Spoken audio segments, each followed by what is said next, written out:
My doctor comes in. He doesn't say hello. He doesn't say good morning. He just walks in. He points at me, which is super aggressive, you know? To start a conversation with somebody like, hey, man. You're like, hey, what's up, man? And he goes, do you want something for your hair? And I go, what? And he goes, do you want something for your hair? And I go, I don't get it.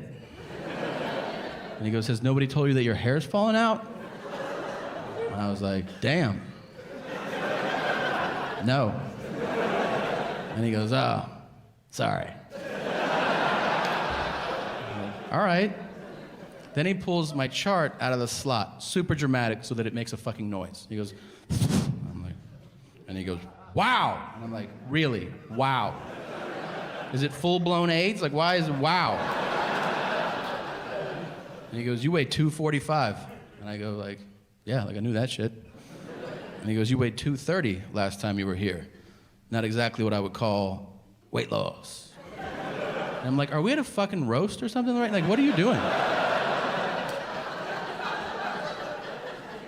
Then he says, you know, you're the fattest patient I've seen all day. And I go, it's 9:30 in the morning. And he goes, still. He's like, you know, we ran your blood work. It turns out your muscle enzymes are through the roof. And I go, yeah, man, like, I'm super strong. Like, how is that a problem? And he goes, they're off the charts. I'm like, even better. I'm probably your strongest patient, man.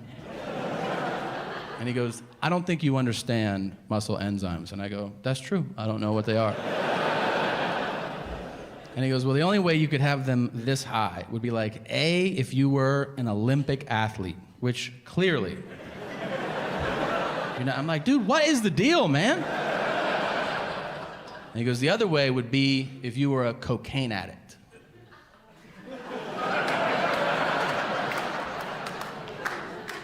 And I go, I don't do coke. And he goes, I'm your doctor. You don't have to lie to me. And I go, I'm not lying. And he goes, I can't treat you if you're not going to be honest. And I go, hey, man, aren't cokeheads skinny? Isn't that like part of the deal? And he goes, usually, yeah. The nurse comes in. She takes my chart out of his hands, and she goes, oh, my God. His muscle enzymes are so high. Maybe he runs marathons. And my doctor goes, look at him. So at this point, I go, this was a lot of fun. Thank you for having me today. I moved recently. Because of you nice folks, I could buy a nice house, and I'm very thankful for that. And yeah, thank you. I bought a house in a neighborhood, though, that I think is too nice, you know? Like, it kind of reminds me of a store. You ever walk into a store and, like, right away you're like, I should leave, like, when you get there? I feel like whenever they offer you something to drink in a store, that's a sign, you know? Some stores you walk into and they're like, would you like still or sparkling water? And you're like, I left something in the car. I'll be right back. Well, I mean, all my neighbors, they're like investment bankers and partners in legal firms, and then I'm there. Like, do you eat ass, or what do you do, man, you know? And they're like, thanks for buying a house. It's great to have you. Here's what's wild. A current or former United States Senator, I shall not say whom, lives in my neighborhood. Everybody talks about him. I know which house is his. I'd never met him. Now I'm home from tour, and I decide to start my day with a morning walk, a casual walk. You know, I have some coffee. Let's get the day started. I go for a walk. I walk past his house. He comes outside. I don't say anything, right? But he yells out. He goes, hey, are you the comedian? I go, yeah. He goes, where do you think the term motherfucker comes from? Hello, it's nice to meet you. I go, I don't know. He goes, you think it's from people doing that?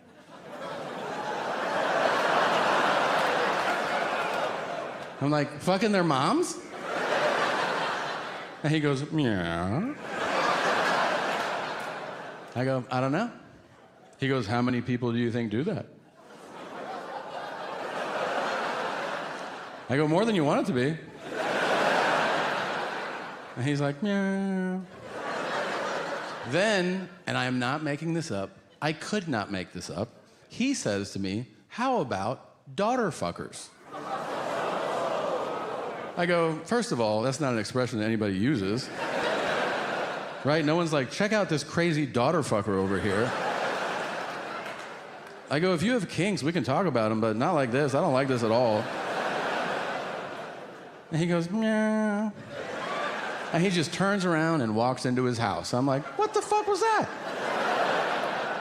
So I keep walking, just contemplating every mistake I've ever made that led me to that conversation. And now I'm walking home. So I walk past his house again. He comes back outside. He goes, hey, I didn't want it to end like that. That was weird. It was. He goes, I thought about it. And a motherfucker is not somebody who fucks their own mom. I go, oh, do tell. He goes, a motherfucker is someone who fucks your mom.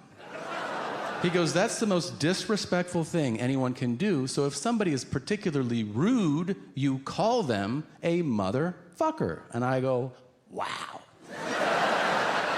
I am so impressed that you put that together so quickly. I can see why you may or may not be Ted Cruz. And then I walk away.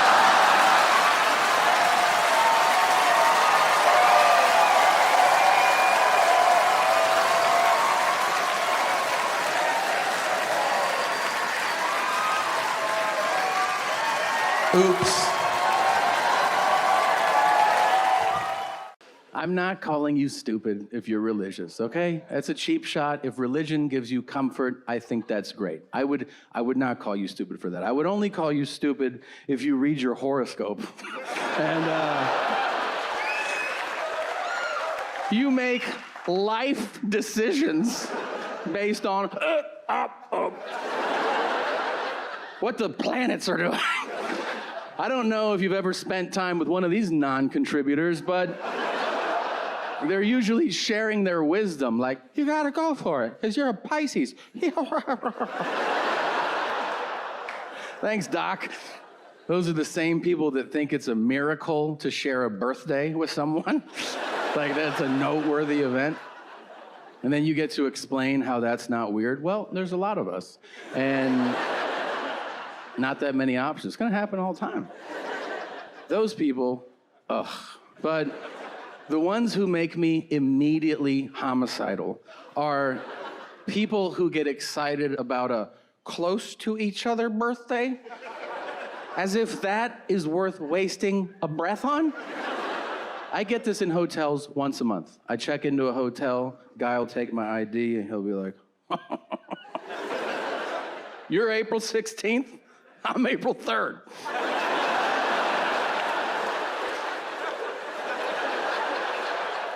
I go, hold on a second. You mean to tell me 2 weeks before I was born, you were born?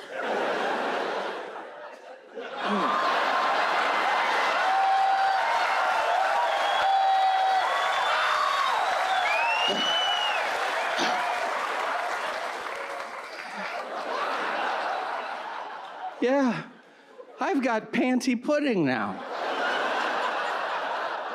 Oh. The crocodile hunter has died. But you know what? He had to die to balance out the universe, all right? If he would have lived to be 104 and died of fucking hay fever or something, the earth would have exploded, all right?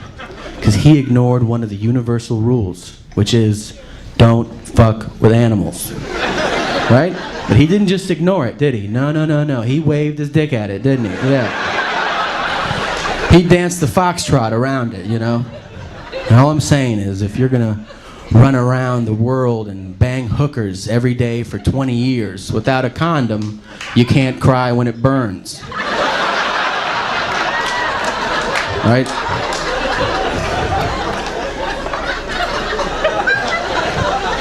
And normally speaking, don't you, whenever you hear of like a person getting attacked by an animal, don't you get kind of a little kick in your step? I'm the only asshole in this fucking room, really?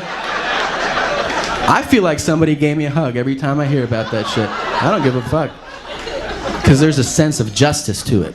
The person was probably fucking with the animal's territory, so I'm like, you deserve that, you dick. Like, haven't you ever seen the footage of the hunter he was out to kill, and his gun jams, and then a deer fucks him up? You seen it, right? He's like, oh, my shit, my gun jammed. Cock-a-doodle-doo. And then there's a little gangster-ass deer across the street, just eating berries and being pretty. And he hears something. He's like, are you gonna shoot me, man? And then doesn't even hesitate. And it just goes, pow, like that. And he does the front shit where the guy goes down, and he does the back shit, like,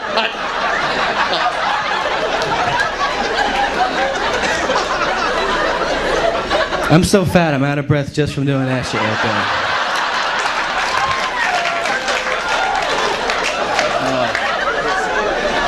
Oh. Christ almighty. I'll tell you on a grand scale who's helping nobody lose weight. It's Starbucks. And this is true. They have a national training campaign to try to trick you into ordering food. And this is why. They know you're going to order a beverage. So they try to lead you into food. Pull into any Starbucks drive-thru, and now they greet you. They say, welcome to Starbucks. What can we get started for you to eat today? And you're like, wait, what? I just wanted coffee. And they're like, no shit. What else do you want? So then you're like, I don't know, sausage? Like, what do you have? I don't respect that. I like my shame straight up and honest. And nobody does that better than the West Coast burger chain In-N-Out. And if you've never been in In-N-Out, get your fucking life together and go. And I want you to go simply so you can experience the most shameful and honest question in all of fast food. Because you pull up and you go, I'll have a double, fries and a Coke. And they go, will you be eating in the car?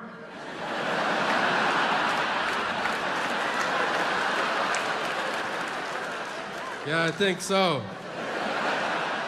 And they go, I bet you will, you fat fucking pile of garbage. Doesn't that question sting? You're like, am I living in my car? Why am I eating in my car? Because if you say no, they give you a bag and they're like, leave with dignity. But if you say yes, it's an open tray and they go, eat out of that, pig. And then it falls in your lap and they go, pick it up. And you're like, and they go, are you gonna jerk off when you get home because you're lonely? And you're like, yeah. We're gonna give you a free milkshake because you're bumming everybody out. We're fast food workers. You're making us sad. Get the fuck out of here. Bikes! I get like verbal tics, you know? I don't have Tourette's. I wish I did. It looks fun.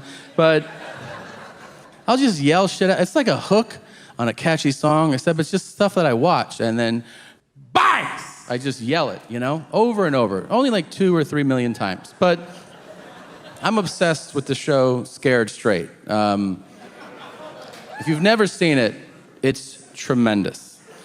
Here's what they do. In the show, they take kids, middle school and high school kids that are getting in trouble a lot, and they send them to jail for a day. And the idea is that jail will scare the fuck out of the kid, and then he'll get his life together, hence Scared Straight. It's tremendous. I'm obsessed with one episode. It aired once in 1999. Here's what's great. It aired uncensored, which is bananas. And in this episode, they did not send the kids to jail like they normally do. Instead, they sent them to a maximum security penitentiary. Prison. And those prisoners verbally assaulted these kids into crying a lot. And it's the funniest shit I have ever seen in my life.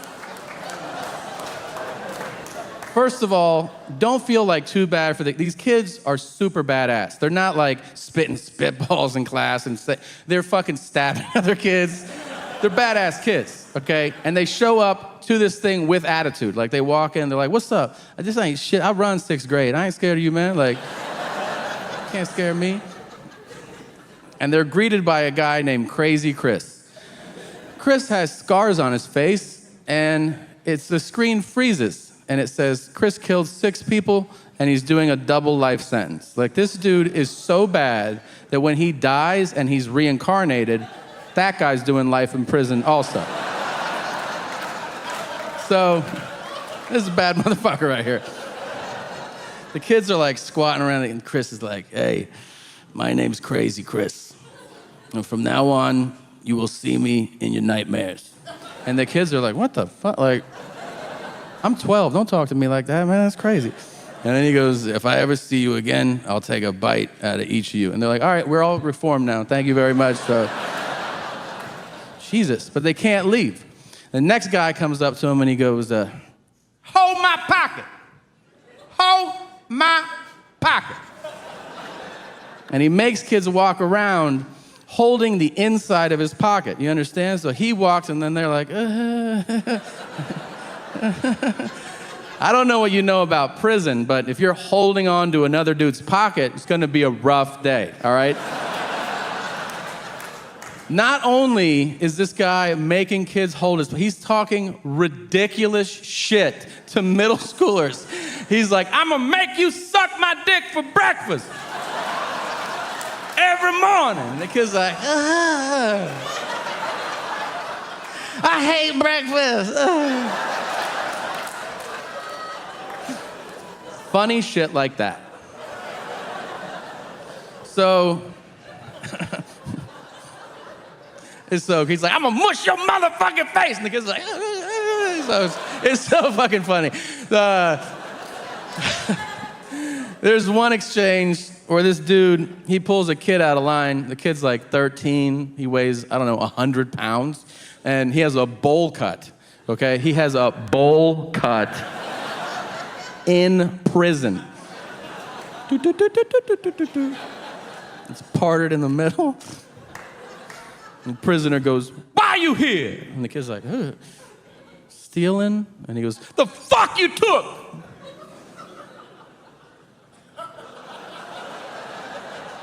And the kid goes, bikes? And he goes, bikes! And that's why I yell bikes all the time.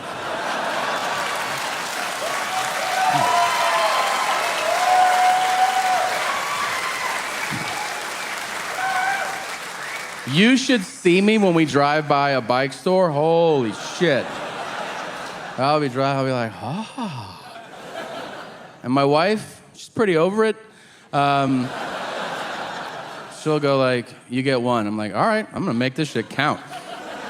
So I'll pull over, I roll down the window, and I wait until I see somebody checking out one of the sidewalk displays, like with all the bikes out there. And when they find one they really like, and they're like, oh, I like this one, I'll go, bikes! And they're like, what the fuck?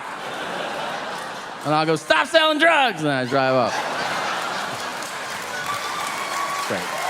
But we as a nation, we have been traumatized by these horrific laws and people being imprisoned for having weed, and it highlights the absurdity of not only it having been illegal and so crazy for so many years, but also highlights how the next generation will not believe our stories about it at all.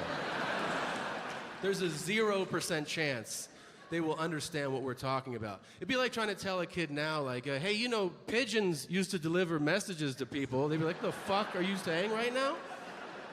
It'll be the same thing. I'm gonna sit my son down one day and be like, you know, when I was your age, to get weed, I almost died. And he'll be like, why? Was 7-Eleven on fire or something? They didn't sell it at 7-Eleven. Daddy used to get in cars with strangers. Where are we going? Chill out, all right.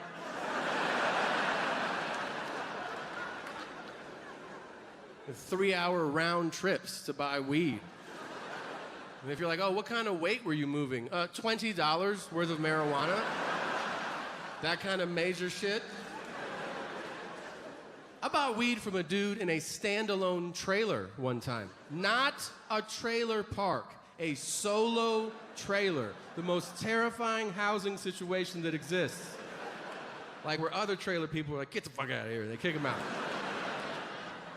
I just walk up to that shit, 15. And this dude's like, you trying to get a sack? I was like, oh shit, yeah. He goes, we could go do that. And I was like, all right, cool. And he goes, we just need to go get it. I was like, you don't fucking have it? Isn't that your sole responsibility? So I tried to play cool. I was like, all right, let's go get it. He goes, I'll go get it. You stay here and watch my place. And I was like, okay. And he goes, there's a 357 and a shotgun on my bed. Anybody comes in here, blast them. Inside, paralysis. But what I said was, that's what's up. Like, yeah, man.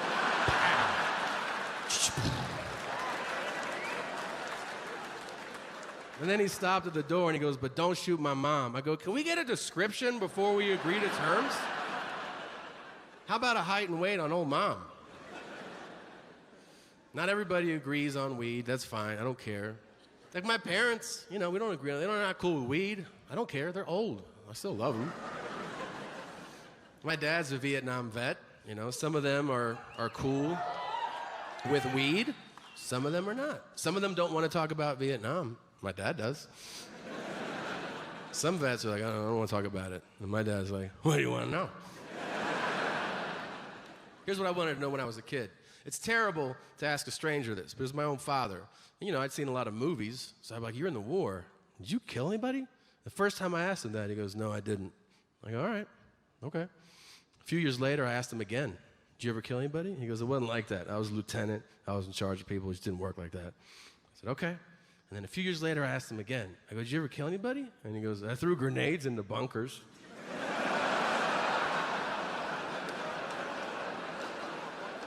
I go, were there people in there? He goes, there were, yeah. Just little pieces by the time I got in there. And then last year I go, did you ever kill anybody? And he goes, there's no better feeling than killing the enemy.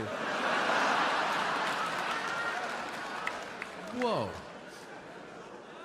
I can remember the first time we ever talked about weed because it was Christmas Day. That's why it stood out. I was 12 years old. I think my sister brought it up. She was like, I want to smoke weed. And my dad goes, you want to know what I think of marijuana? And I was genuinely curious. I go, what, Dad? He goes, I was at a party one time, and somebody pulled out a marijuana cigarette, and I said, I'm out of here. And I was like, cool story, nerd. You got any other ones? And he goes, well, yeah, one time I was in Vietnam, and some Viet Cong tried to sell my Marines marijuana. So I found him, and I picked him up by his throat, and I threw him on the ground, and I put my M16 in his face, and I said, if you ever come here again, I'll fucking kill you. And I go, do you have any stories in between those two stories? Jesus, it's Christmas, bro. God damn. 2 years after that, there was a woodpecker fucking up our house. This will all make sense. And woodpeckers can really damage your house. I remember my dad paid a guy $500 to patch up that part of the house. A month later, the woodpecker returned. This time, my dad did not call the guy. He woke me up, his teenage son, on a Saturday morning. Picture you're dead asleep, and my dad whispering in your ear with his potent dad breath. He just whispers in my ear, dead asleep. He goes, I need you to shoot a bird. I just go, I don't do that. And he goes, figure it out. So I said, okay, Lieutenant. And I got an air rifle. I shot the woodpecker. I remember I shot it mid-peck, so it was going like, landed in front of me, so much bigger up close, really big, red feathers, distinct features. I was blown away. I bagged it up, I threw it away, and then I went over to my girlfriend's house. I started telling her family about it over lunch. I should mention, at the time, my girlfriend's family ran a wildlife conservation center, so I didn't know my audience, but I heard a few forks drop, and I look up, and her dad goes, oh my God, you killed a long-billed woodpecker. That's an endangered species. And I go, oh. I said, my dad made me do it. And he goes, how does that make you feel, knowing that you did that? And I said, there's no better feeling than killing the enemy. It was fucking awesome. I loved it. Those birds are extinct now. I did that shit. I don't give a fuck. I'm crazy. So I can't tell you where to go. I can tell you where not to go. Wherever they film the first 48 on A&E. Oh, if you're not familiar with the show, here's what it is. Camera crews follow real homicide detectives for the first 48 hours after a murder. And the reason that time distinction is so important is that after 48 hours, they give up on that murder. They're like, that's some old shit. What do you want to do today? You're like, how about you keep trying to solve that murder, man? That shit happened on Monday. It's Wednesday. We're not going to solve that shit. Really. There are so many amazing moments on that show. So many. A lot of the episodes take a similar path. I'm blown away, first of all, at how many times there's a witness to a murder. It's crazy. I always thought murders happen in dark alleys. Nobody saw shit. No. Every other episode, they're like, you see that shit? And the guy's like, I saw that shit, yeah. Where? Right fucking here. Really, I was standing here, and then he killed that dude there. Like, what'd he look like? He was like 5'2" to 6'8", something like that. And they're like, that's the fucking description you're gonna give us? Uh-huh. Anything else about him? Yeah, he had ears too. Thanks, man. No problem. They still will sketch that shit out. I don't know. And they show it to people. Do you know this guy? And everyone's like, nah. But then one guy will be like, yeah! That's Cricket right there. You're like, oh shit. You know him? I've been knowing Cricket 27 years. What's his real name? Man, that's just Cricket. I don't even know. Stop being white and weird. That's a perfect fucking impression, and you know exactly who that was, okay? Yeah, it's a black guy, and he's wearing a wife beater, and he's got on a dirty hat, and he's got a cigarette hanging out of his mouth. And he looks like he's about 33, but you find out he's 76 years old. And he speaks super aggressively to the cops. I've been out here for a minute! And they're like, all right, Jesus Christ. When was the last time you saw him? He came through with jellyfish last week. They were looking for some smoke. And they're like, all right, Jesus Christ. They always cut to the whitest detective from that guy, too. They cut from that guy to the guy who's like, I don't think he's gonna help us out. We're gonna have to find Cricket on our own. That show has the best moment in television. It's the most dramatic thing you could ever see, because it's real life, and that is the interrogation. The interrogation is amazing, because here's the thing about drama. If you want to have a great, dramatic moment, raise the stakes. Guess what? There's no higher stakes than somebody being questioned about taking somebody else's life. It's inherently compelling television. It is also super serious. But the detectives insist on using the suspect's street name, so the whole thing turns into a fucking cartoon. Like, they're literally like, your life is on the line. We need to talk to you. Why don't you have a seat? Little stank, why don't you sit down for a second? Did you or did you not know Dookie shoes? I don't know no Dookie shoes. I got a picture of you hanging out with Dookie shoes. I mean, I seen them. I don't know. And then they'll throw one bit of evidence against the wall, hoping it'll solve the case. They'll be like, well, we were talking to Namin, and he said that you were at the 7-Eleven last week. And he'll be like, yeah, I shot him in the face. And you're like, God damn, really? That's all it took to break you? Dude, lie. Lie for longer. You can kill somebody, you can't lie for 10 fucking minutes about it? Like, dudes will break on anything. They'll be like, we heard you had on a blue shirt last Friday. Yeah, I stabbed those 4 people. Dude, a lot of people have blue shirts, man. You can still get out of this. Here's what I've learned watching that show, okay? Lawyer up. You can't handle that shit. Everybody's like, I'm gonna talk to the cops and straighten this whole thing out. You're gonna do 25 to life. Have fun with that, man. Nobody asked for a lawyer. I've seen 300 people get interrogated on this show. 2 of them were like, can I talk to a lawyer? And both times the detectives were like, fuck! And then at the end of those episodes, it said on the screen, all charges against Tayshaun were dropped. Or Jim, pick a fucking name. Let's be honest, there's no Jims on the show.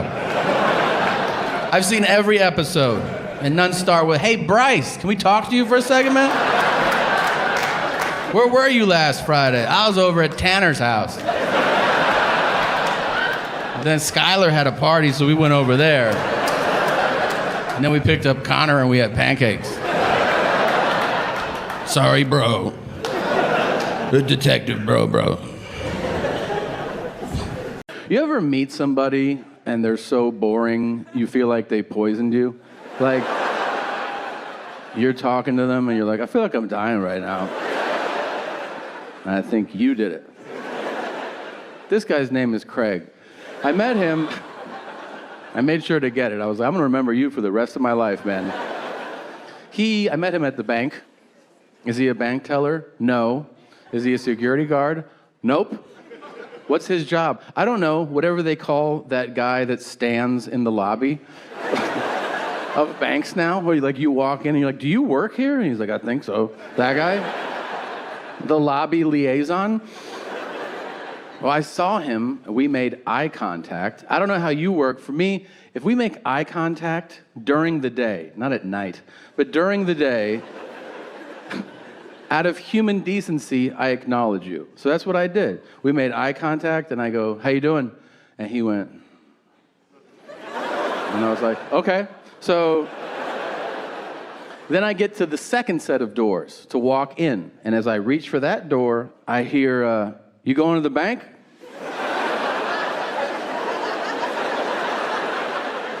I go, is this still a bank? He goes, yeah. I go, I'd like to. And he goes, go for it. And I was like, okay, thanks. And then I reach back and he goes, I'm going to Virginia next week. Are you telling me that? He goes, you said, how you doing when you got here? I had to think about it. That's what I'm doing. I go, that's the craziest shit I've ever heard anybody say. And also not how that question works, but all right. And now I reach back and he goes, yeah, my sister lives there. And I'm like, how long she lived there? Now I'm roped in. He goes, 15 years. And I go, you've never been? And he goes, Now I'm starting to look at him like, hey man, do you drive to work or does somebody drop you off? You know what I mean? I think he could. Yeah. I think he could see it in my face because out of nowhere he goes, I drive. And I was like, that's cool, man. That's cool. I drive too, that's crazy. I got to get in here. He goes, yeah, we're going to check out D.C. and we're going to see some monuments. I go, I would love to hear about it, but I have to make a deposit. He goes, well, I'll be here when you walk out. I go, you motherfucker. Fuck that guy and fuck everybody like him. If you have the audacity to tell people how you're doing when they say, how you doing, that shit is rude and selfish, all right? I'm serious. There are 2 acceptable answers to how you're doing. Fine and great. And if you're miserable, you say fine. You don't burden people with your real world problems during a courteous exchange. Yeah. I saw a racial fight recently, which is terrible, but I watched it. How are you not gonna watch? You're gonna watch every fight, you know? Fights have that weird quality. Fights are kind of like hand jobs, and that like you don't really want one, but you're like, well, let's see where it goes, you know? Like, will you give it a kiss? No? All right, so yeah. Had to take a shot. So, I'm in Philadelphia, walking through the park in the middle of the day. Beautiful day in Philly, beautiful park. I'm walking through this park, and as I'm walking through it, I see a white guy, and he yells across the park to a black guy. He calls him a nerd. And when you hear that and you're in public, you're like, oh my God, I'm gonna die. That's your first thought. And then another black guy, I don't know if he lived in the bushes, but he popped out of the bushes. Like, if this is a bush right here, I just saw a black guy go, no. Not in my park, But it's like, no one else saw that guy. Only I was like, oh my God, I see that guy! Like that. And it became my own personal movie. I watched him line up like the honey badger. He was like, that one? All right. And he sprinted across the park and he tackled the white guy. So instinctively, I just went, get him!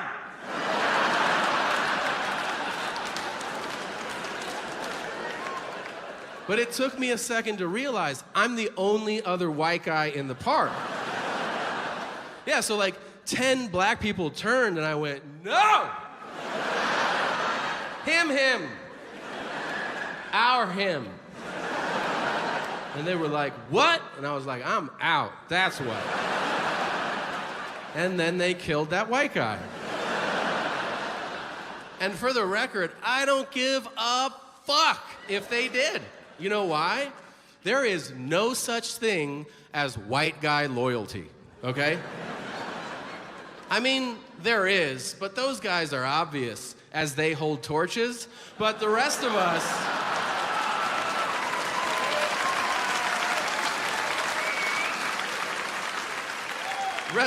are not having that shit.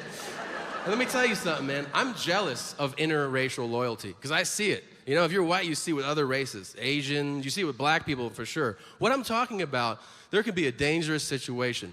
Let's say it's a fight, and there's a black guy in that fight. And then another black guy that doesn't know him will go, I'm gonna involve myself. Just on account of us being of the same race. At our core, we are brothers. I see that, and I'm like, wow. Because when you're white and you're in that situation, you're like, fuck that guy. I don't know that guy. Do whatever you want to him. I don't give a shit. Let you do something like that guy in the park and then look at me like, hey man, are you gonna help out? You should know something. You're about to get murdered, okay? I will fucking take pictures as you're beaten and upload them, hashtag honky, hashtag dead honky, fuck you cracker, I'm out of here. Now, I think the gayest I ever was in February. That's when I did my shows in Los Angeles, and Brad Pitt came to my show. Look, I do not know what year he was born or how many infants he consumes in a week, but that man is stunning, all right? He came into my dressing room. I couldn't make eye contact. Do you understand? Like, I was like, hey, what's up, man? How you doing? He goes, look at me. I was like, no. He goes, come on. I said, shut up.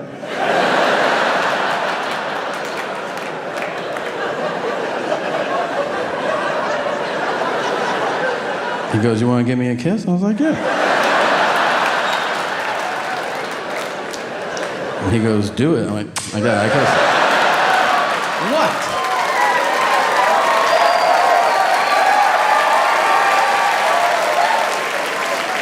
It wasn't gay. We took a bath later. That was gay. Which is, let's have sex, but let's also disrespect this room. Yeah. I do that too, except I'm alone. Like, I always wipe my balls on the curtains because I know they don't change those. Think about that the next time you want some sunlight.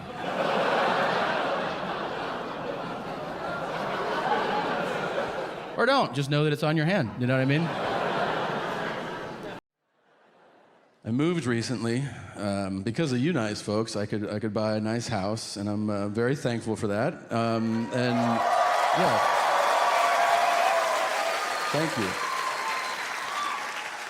I bought a house in a neighborhood, though, that I think is too nice, you know? Like, it kind of reminds me of a store. You ever walk into a store and, like, right away you're like, I should leave, like, when you get there? I feel like whenever they offer you something to drink in a store, that's a sign, you know? Some stores you walk into and they're like, would you like still or sparkling water? And you're like, I left something in the car. I'll be right back. Well, all my neighbors, they're like investment bankers and partners in legal firms, and then I'm there. Like, do you eat ass, or what do you do, man, you know? And they're like, thanks for buying a house. It's great to have you. Here's what's wild. A current or former United States Senator, I shall not say whom, lives in my neighborhood. Everybody talks about him. I know which house is his. I'd never met him. Now I'm home from tour, and I decide to start my day with a morning walk, a casual walk. You know, I have some coffee. Let's get the day started. I go for a walk. I walk past his house. He comes outside. I don't say anything, right? But he yells out. He goes, hey, are you the comedian? I go, yeah. He goes, where do you think the term motherfucker comes from? Hello, it's nice to meet you. I go, I don't know. He goes, you think it's from people doing that?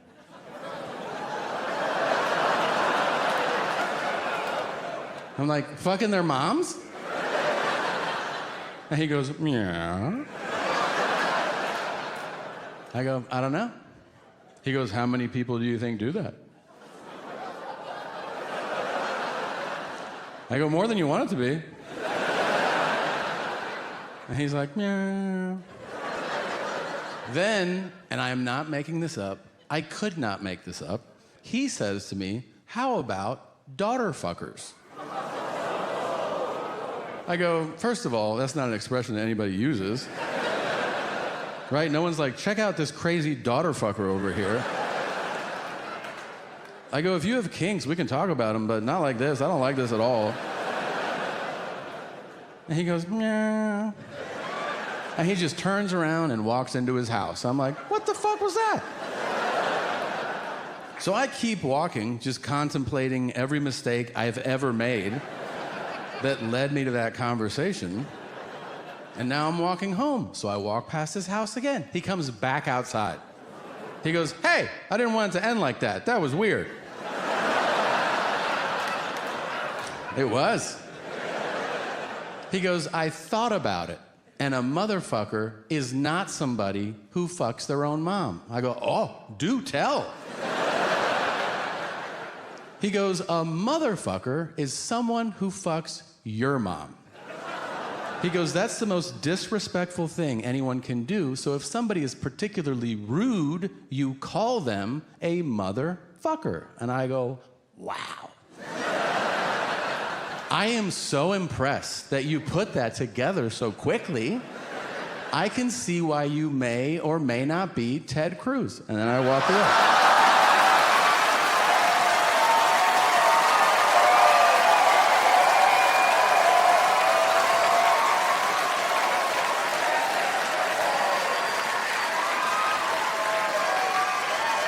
Oops. My friend, I can hear her audibly say, I can't believe I'm thinking that. And I go, thinking what? And she goes, oh, nothing. And I go, what is it? She goes, it's embarrassing. And I go, well, just tell me. She goes, if I tell you, you'll make fun of me. And I go, I always make fun of you. Just say it. And she goes, no, it's just something, I want to keep inside. I go, but you said you want to do it, so just say it, and then you can make it happen. She goes, I don't want to. I go, listen, if you don't put it out in the universe, it'll never happen. You got to say it. What is it? And she goes, okay, I want to blow somebody in the Wu-Tang Clan.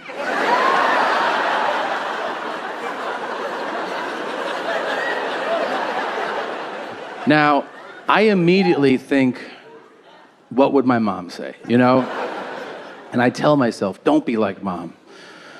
This is this girl's dream.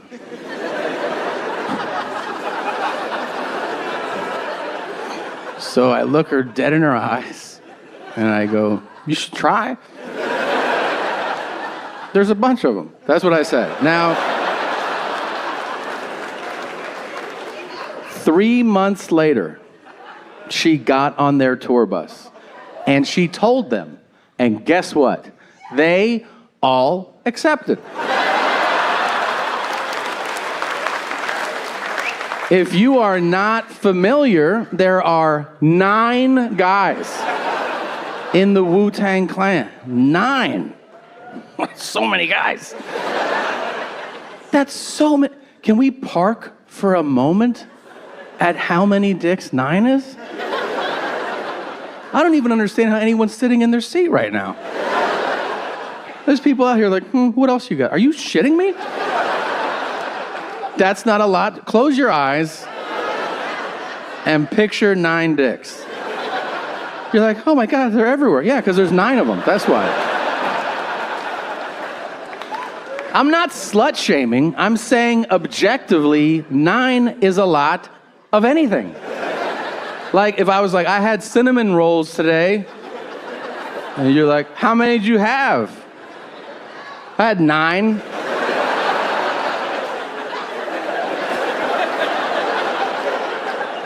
You mean take you to the emergency room, or you're gonna lose a foot by the morning? We should go. 9 dicks? Are you fucking shitting me? Some of you, it took you 15 years to get to 9 dicks. This was a Thursday for this young lady.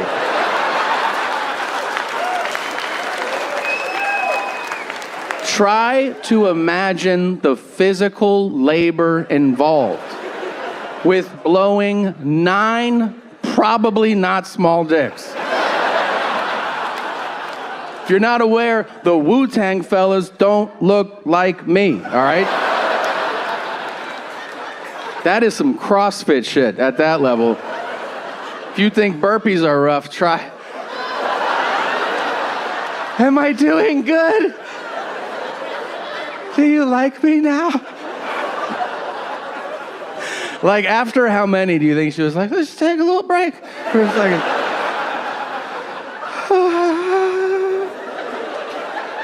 What the fuck am I doing? Why are they so mean about it? How many is that? 4? Fuck. Am I done? And they're like, no, you're not done.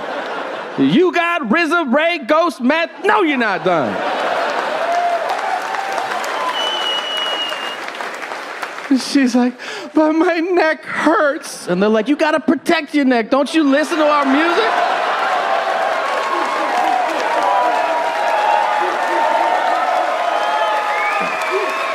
Yes, yes. That is a top shelf Wu-Tang blowjob joke. Now, she was a real animal, you know. I asked her one time, I was like, if you could go back to that day and do anything differently, what would you have done? And she said, I'd have skipped lunch. So, it's all the same cliche shit they said when we were kids, they now say as adults, right? They're like, oh, you watch too much TV, it'll rot your mind, or you can't learn anything from television, but that's not true. You can learn a lot from television. For instance, without television, I would have no idea that Steven Seagal is out of his fucking mind. Or alive. I also didn't know that. He has a show. It's not a scripted show. It follows around the real Steven Seagal, and every episode begins with him looking in the camera and saying, I don't know if you knew this or not, but for the last 20 years, I've been a cop. And you're like, what did you just say? I thought you've been making shitty movies for the last 20 years. What are you talking about? You watch the show, he has the most unlikable quality in a human being, which is that he is an expert in everything. Literally, if a dog walks by, he's like, that's a Shih Tzu boxer hound mix right there. And they're like, how do you know that? He's like, I've been working with dogs for like 35 years. Then a helicopter flies by, and he's like, that's a HUB 106. And they're like, how do you know that? And he's like, I've been flying helicopters for like 47 years. Then he does the thing, though, that everybody does who knows something about everything. Everybody has a friend, no matter what you're doing. They know the history of it all. They know every topic, every fucking fact. If you're eating dinner, they're like, forks are from the Roman times, and they would sculpt them out of bark. And you're like, will you shut the fuck up and let me finish this, please? Seagal will do that, too, but he's making it up. He'll be like, they also call that helicopter a skippy. And they're like, why? He goes, listen to it. Skip. That's bullshit. You made that shit up. No, seriously. It just blows my mind.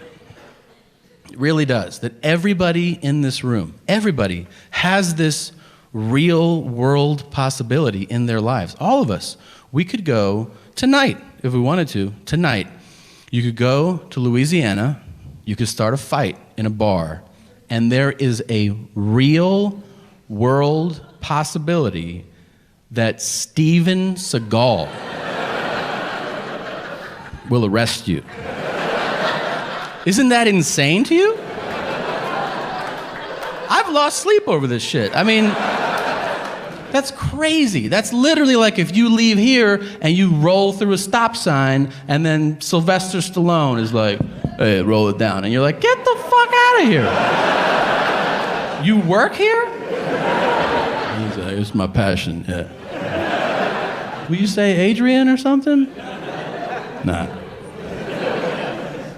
It's nuts. You have to watch this show. He panders to every group according to race, knowing full well there's a camera crew following him around. He doesn't give a shit. If you're white, he's like, how's it going? All right. And then to black people, he's like, what's up, cuz? And they're like, hey, what's up? I'm holding you down, so holla if you need something. Okay. And then to all Latino, Spanish-speaking people, he insists on speaking horrifically broken Spanish, even if they start the conversation in English. If they're like, hey, yeah, I called 911, thank you for coming. The thing is, he's like, hola. Mucho queso. He's like, I think my English is way better than your Spanish, man. And he's like, no, gracias. No. And then to all Asian people, he bows, regardless of where he meets them. If you're Asian and you cross Steven Seagal's path, he's like, yeah. And you see it and they go, hey, I was born here, you dick. Like, you don't have to do that. And he's like, sorry, I've been doing martial arts for like 85 years.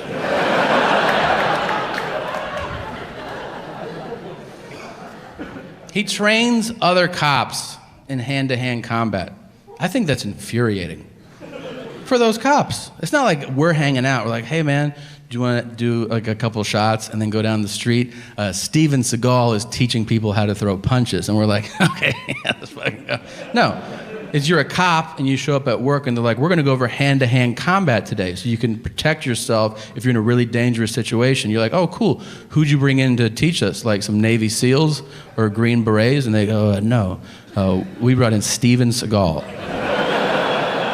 And you're like, are we shooting a fucking movie this week or something? Like, okay, I'll pass because that's ridiculous. I don't want to be a part of that. That's literally like if you're like at NASA and they're like, all right, future astronauts, we're going to go over space exploration. And to get us started, why don't you welcome Captain Kirk? Come on out, man. And you're like, is he qualified to do this? And they're like, oh, you've seen him do all that shit. Yeah, he knows what he's talking about, man. He's been up there. They show him teaching people how to fight. It's horrible. He's bloated now. He doesn't have the same range of motion. He's like, everybody line up. If somebody throws a punch, you can block it like that.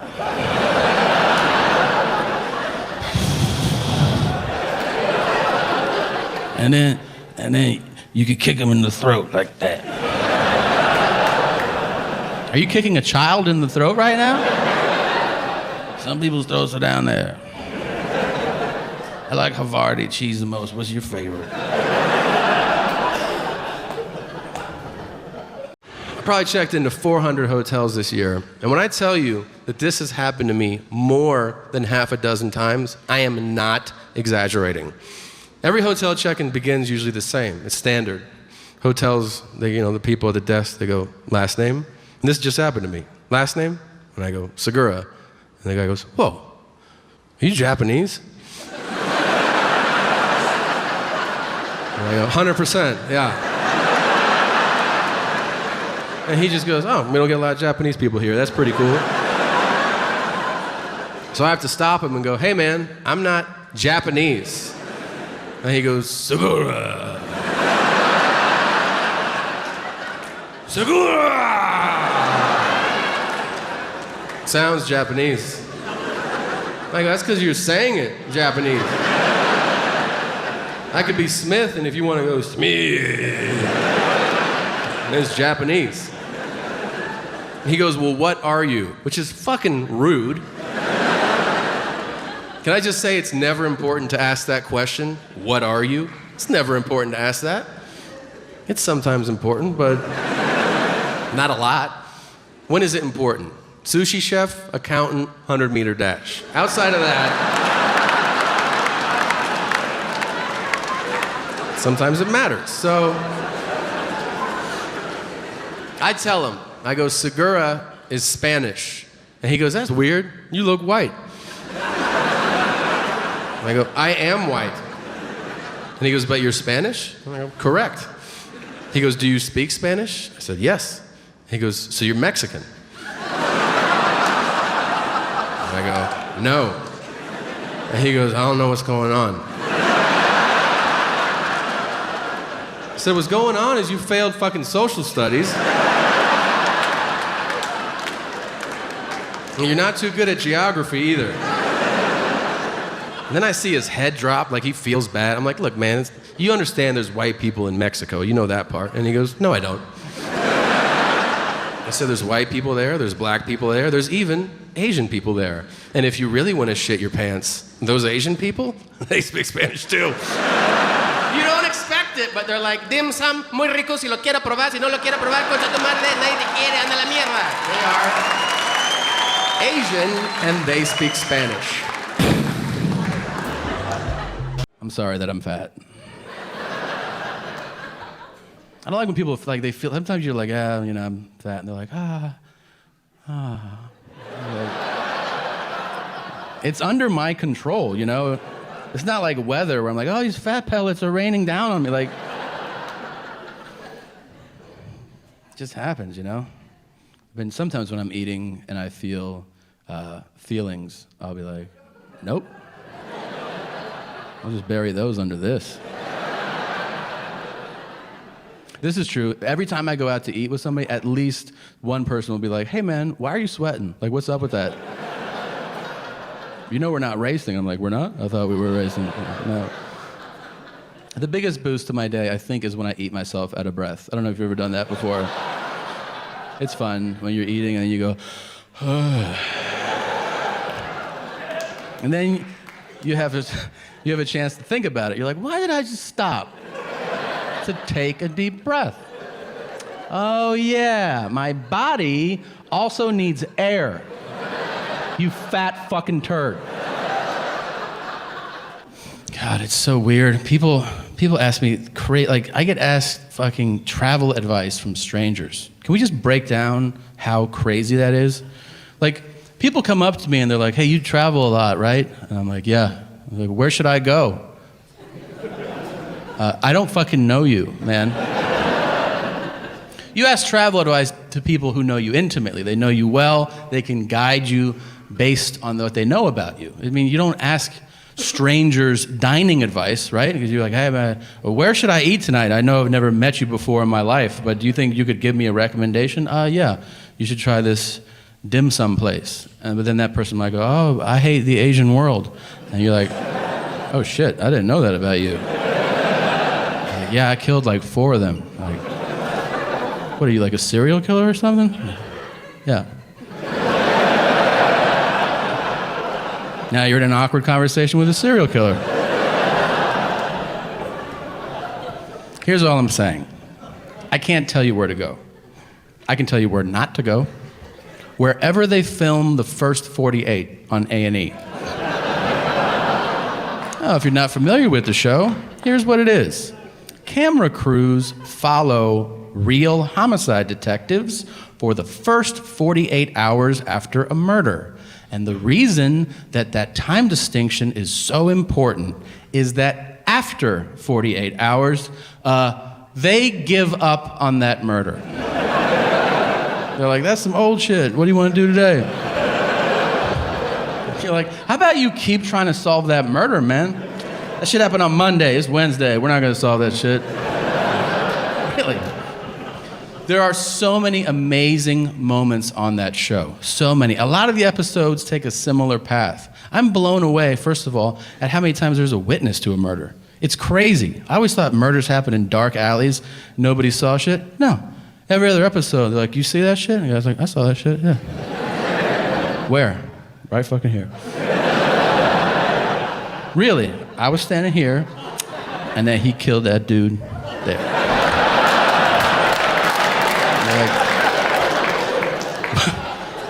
what'd he look like? He was like 5'2" to 6'8", something like that. And they're like, that's the fucking description you're gonna give us? Uh-huh. Anything else about him? Yeah, he had ears too. Thanks, man. No problem. They still will sketch that shit out. I don't know. And they show it to people. Do you know this guy? And everyone's like, nah. But then one guy will be like, yeah! That's Cricket right there. You're like, oh shit. You know him? I've been knowing Cricket 27 years. What's his real name? Man, that's just Cricket. I don't even know. Stop being white and weird. That's a perfect fucking impression, and you know exactly who that was, okay? Yeah, it's a black guy, and he's wearing a wife beater, and he's got on a dirty hat, and he's got a cigarette hanging out of his mouth. And he looks like he's about 33, but you find out he's 76 years old. And he speaks super aggressively to the cops. I've been out here for a minute! And they're like, all right, Jesus Christ. When was the last time you saw him? He came through with jellyfish last week. They were looking for some smoke. And they're like, all right, Jesus Christ. They always cut to the whitest detective from that guy, too. They cut from that guy to the guy who's like, I don't think he's gonna help us out. We're gonna have to find Cricket on our own. That show has the best moment in television. It's the most dramatic thing you could ever see, because it's real life, and that is the interrogation. The interrogation is amazing, because here's the thing about drama. If you want to have a great, dramatic moment, raise the stakes. Guess what? There's no higher stakes than somebody being questioned about taking somebody else's life. It's inherently compelling television. It is also super serious. But the detectives insist on using the suspect's street name, so the whole thing turns into a fucking cartoon. Like, they're literally like, your life is on the line. We need to talk to you. Why don't you have a seat? Little stank, why don't you sit down for a second? Did you or did you not know Dookie shoes? I don't know no Dookie shoes. I got a picture of you hanging out with Dookie shoes. I mean, I seen them.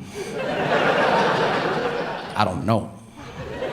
And then they'll throw one bit of evidence against the wall, hoping it'll solve the case. They'll be like, well, we were talking to Naamin, and he said that you were at the 7-Eleven last week. And he'll be like, yeah, I shot him in the face. And you're like, God damn, really? That's all it took to break you?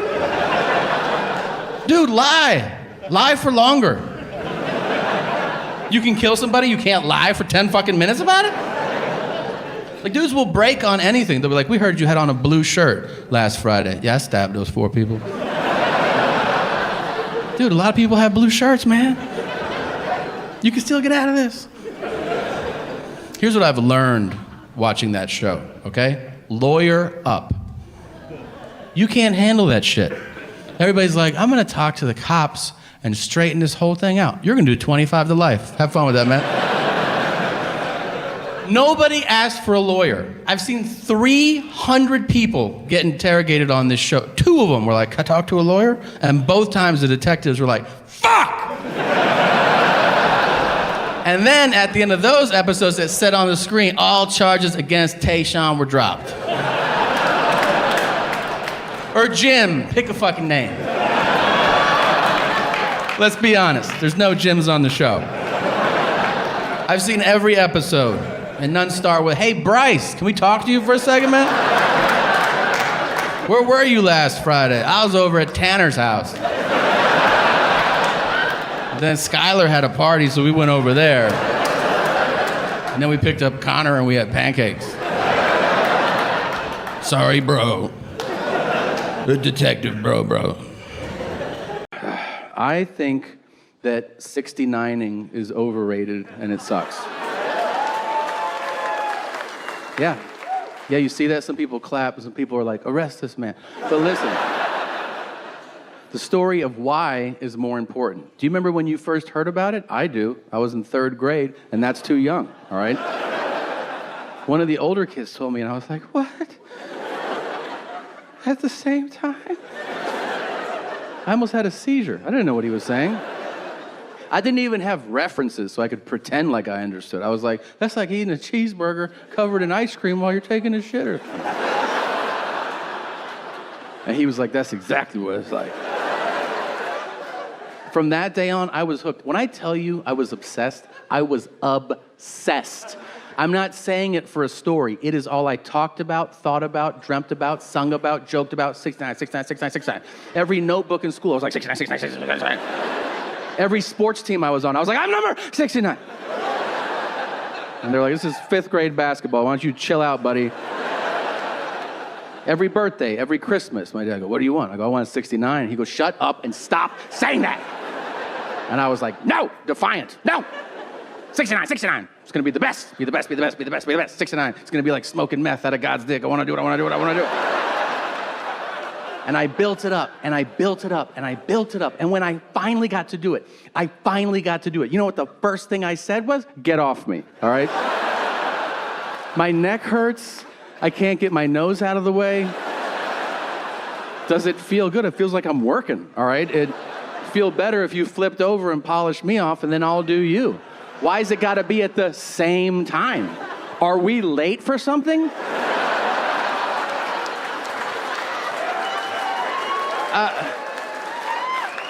Is the youth pastor coming back in a few minutes? Let's take turns like we learned in kindergarten.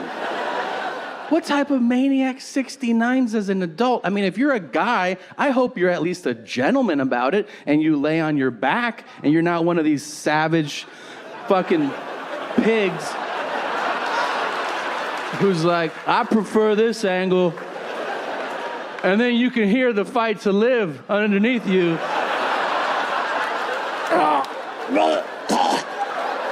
And you're like, yeah, that feels good. I bet it fucking does feel good. As you're throating that poor lady underneath you, I don't think there's a more horrific picture I can paint than that of a woman, a lovely woman. Like, picture your mom laying on her back in anticipation of 69ing from the bottom.